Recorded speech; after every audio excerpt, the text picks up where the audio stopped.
Well, good morning. I've got the unenviable task of standing before you right before lunch. So I'm going to do my best to make this as quick as possible. One thing that I want to at least address, when I first started studying history, I had the great fortune of studying with Dr. Petrie and Dr. Carey Wentz. And one thing that they always taught me was to have academic integrity and to make the history tangible, make it come alive so that your audience or whomever is reading your work, they can feel what it is that you're talking about. So I've tried to remain as true to that as possible over the years, and in looking at this topic, I was really struggling with what do I bring to you that you don't already know? And that was very difficult given this forum, but I had an opportunity to spend some time with my mother recently. And incidentally, I was wearing a Juneteenth t-shirt. So, I mean, we had been together pretty much all day, and then finally she looked at me and said, "What is that? What does that say?" And I said, "Juneteenth, 150th anniversary." And she said, "I never liked that holiday, that day." Now, that kind of threw me back, and I thought, what do you mean? Where did that come from? And she said, now granted, my mother grew up in the 40s in San Antonio in the middle of Jim Crow. So she said, we could only go to Playland Park on Juneteenth. Playland Park was a little amusement park in town. And she said, if I can only go on one day, then I don't need to go at all. So I thought, and I didn't want to continue the conversation because she was already starting to get a little agitated, So I thought, how real is this? This is 2015, and she is remembering something from her childhood, and it still pained her. So I thought, well, there it is. There's the reality of history. In some cases, it is still painful. And we cannot soft shoe that, sugarcoat it. It hurt. And in this particular period, I titled this Still Not Equal because there's some things that still hurt that we don't often talk about. I always want to remind folks that Texas is a southern state. Yes, we have the rich history of the cowboys and everything else, but slavery still defines Texas as a southern state. Now, I know there are some folks that might disagree with that, and I understand, but there's a quote from Malcolm X that I like to use, and he said, if you have a dirty room in your house is dirty. So if you have slavery, you're a slave state. So Texas is a slave state, and we cannot get away from the fact that within that context, what does it mean? So, in order, even with the end of slavery, with the coming of emancipation, there were still some attempts to maintain what was before, to maintain that era of white supremacy. And it was done through violence, education, I put transportation, public spaces, and ultimately politics. Now, we're all comfortable with radical reconstruction, how the military came in, took control of not just Houston politics, but state politics. We are comfortable with the idea of carpetbaggers or with scallywags, but what we don't often pull together is the resistance to that rule, to that control exhibited by somebody that was not indigenous to this region. Obviously, the railroads were still here. There were many companies that were developing within Houston, and folks were starting to make a lot of money because of the commerce that existed because of Houston's relationship to the ports. Now, titled this By the Numbers. You can see that by 1870, Texas was readmitted to the Union. Houston received a new charter with a population of just over 9,000. But by 1873, the Redeemers had taken Texas back, if you will. So we're talking about the Democratic Party, we're talking about the expulsion of the Redeemers, and from this point forward, Reconstruction in Texas is over.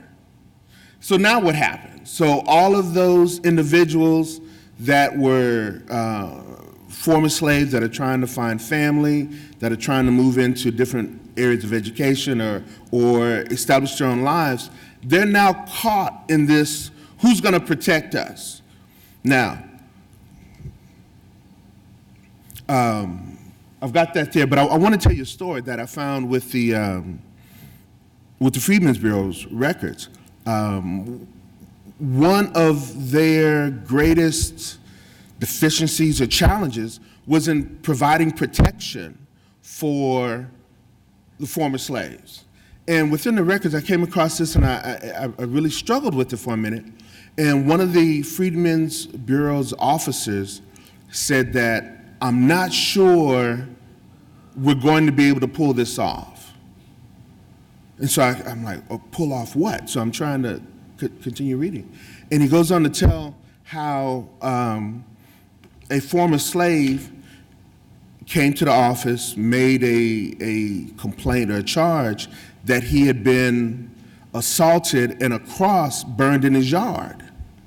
And he said, I know, there were 9 of them, and I know who they are.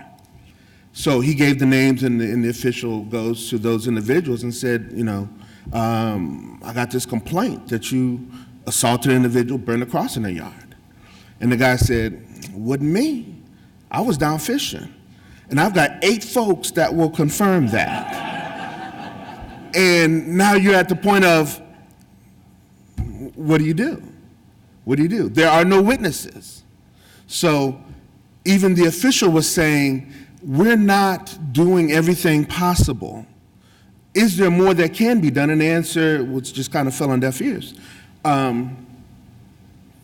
We're talking about an increase in population going into 1870, but the idea of segregation is going to begin shortly thereafter, and it will continue in Texas well into the 20th century.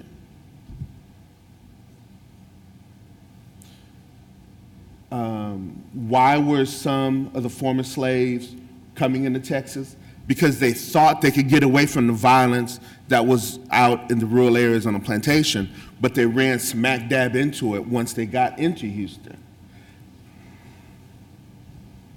The first one I talk about is the violence.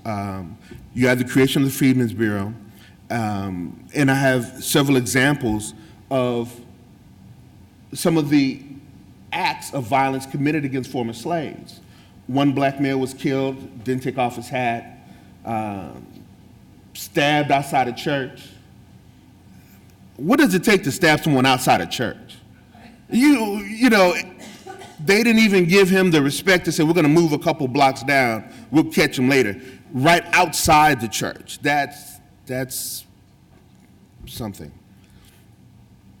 A female. So obviously, it wasn't just the males that were subject to abuse. A female was assaulted, stripped, and 200 lashes with a leather strap. Now, as a child, I can't say that I was always the most perfect child. I remember those straps and switches, whatever. And I thought 5 was excessive.